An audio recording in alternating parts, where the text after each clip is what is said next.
బీహార్ ఎన్నికలు నవంబర్ 22వ తేదీలోపే అట. ఛట్ పూజలాగే ఉత్సాహంగా పాల్గొనాలి. ఓటర్లకు సిఈసి జ్ఞానేష్ కుమార్ పిలుపు. ఎన్నికల సన్నద్ధతపైన పట్నాలో ఒక సమీక్ష పెట్టారు. ఆ సమీక్షకు సంబంధించిన వార్త. ఇప్పుడు బీహార్ ఎన్నికలు నవంబర్ 22 లోపే అని అంటే same Jubilee hills by election కూడా నవంబర్ 22 లోపే. దాంతోపాటు అది కూడా రాబోతున్నది.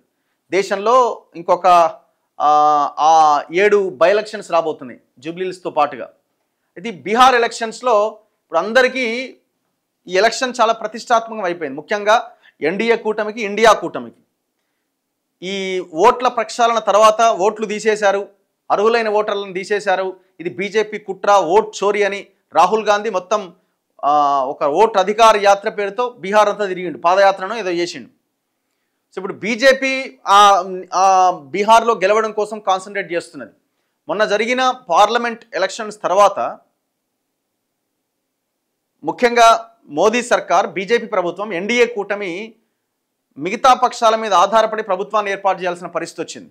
బీహార్లో నితీష్ కుమార్ అండ్ ఆంధ్రప్రదేశ్లో చంద్రబాబు నాయుడు గవర్నమెంట్ మీద. వాళ్ళిద్దరు కనుక సైడ్ అయితే గవర్నమెంట్ అటు ఇటు అవుతుంది. సో కొంత ఇండియా కూటమి బలం పెరిగింది ఎప్పుడు మొన్నటి ఎలక్షన్స్లో. సో దాని తర్వాత జరుగుతున్న బీహార్ ఎలక్షన్లో గెలవడానికి ఈ రెండు శక్తులు సర్వశక్తులు ఒడ్డుతున్నాయి. ఇక బీహార్ అసెంబ్లీలో ప్రస్తుత బలాలు మొత్తం అసెంబ్లీ స్థానాలు అక్కడ 243. 243లో ఎన్డీఏకున్న బలం ఎంత అంటే 138, మహాకూటమి 103. సో ఇప్పుడు నెక్స్ట్ ఏం జరుగుతుందని, ఇప్పుడు ఈ ఎలక్షన్లో ఏం జరుగుతుందన్నది చూడాలి. సో ఈ 138లో బీజేపీకి 84 సీట్లు ఉన్నాయి, జేడీయూ 48, హెచ్ఐఎం 4, ఇండిపెండెంట్లు 2.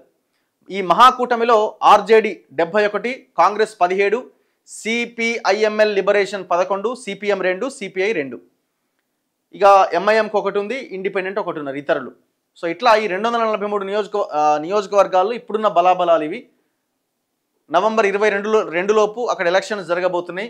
మరి ఎవరు అధికారంలోకి వస్తారు, ఎన్డీఏనా ఇండి కూటమా అన్నది రాబోయే రోజుల్లో చూడాలి. ఇక్కడ ఇండియా కూటమికి ఆర్జేడీ తేజస్వి యాదవ్ అక్కడ ఒక ట్రంప్ కార్డ్ లాగా కనిపిస్తూ ఉన్నాడు. అక్కడ నితీష్ కుమార్ కనబడతా ఉన్నాడు. మరి ఎవరిది గెలుపు అన్నది చూడాలి.